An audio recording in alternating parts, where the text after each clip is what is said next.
In Irish mythology, the hungry grass is a cursed patch of grass. Whoever steps on it will suffer eternal and insatiable hunger. It is suggested that the hungry grass is cursed by the proximity of a corpse of someone who has unabsolved sins. This myth may be related to beliefs established during the Great Famine of the 1840s. In the letters of Margaret MacDougall, the expression hungry grass, similar to the myth, is used to describe pain of hunger. Another version of the hungry grass story says that anyone who passes through it becomes temporarily hungry. To cross safely, you need to bring a snack to eat along the way. In some accounts, the grass initially appears to cover only a short distance, but grows larger as the victim digs deeper, trapping them. It was also said that hungry grass forced victims into endless dangerous fields. In some rare stories, hungry grass devours humans, which is a lot more interesting to me than grass that makes you hungry. It is believed that hungry grass does not eat just people, but also crops. It was not always called hungry grass. It was said that it was actually a spirit of a man that ate humans. It is said if you help the hungry man, you will enjoy eternal prosperity,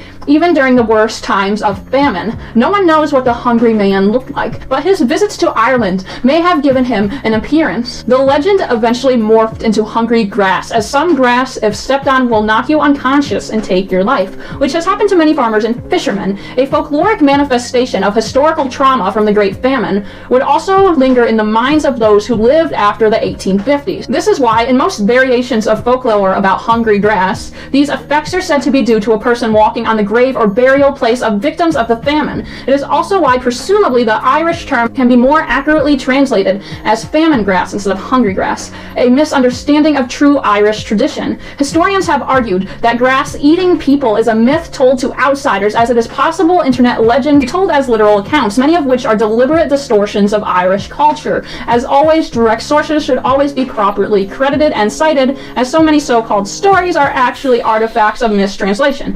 Hey, I am just here to tell stories. I believe fictional stories can be as interesting as true stories. A lot of cryptid and legend encounters are just sightings with no proof but eyewitness testimony. I may be ignorant, but I believe most people are good and honest and would not make up such lies. However, today there remains a very real tradition of hungry grass in Ireland, with most sources agreeing that it was much stronger in the past. Have any of my Irish viewers heard of this before? There are multiple possible explanations for what this is: folklore, an unknown but biologically consistent carnivorous plant, a supernatural phenomenon that manifests in the form of grass, but does not exist within the limits of reality that we take for granted, similar to reports of bottomless pits. A notable account of hungry grass reads, "When I was a boy, an old man in the village told me that if you stood on the hungry grass, if you had nothing to eat in your hand, you would be nailed to a place and will probably starve. Since then, I always have carried the crust of a bread in my bag. I was talking to my mother, and she told me it was being talked about all over Ireland."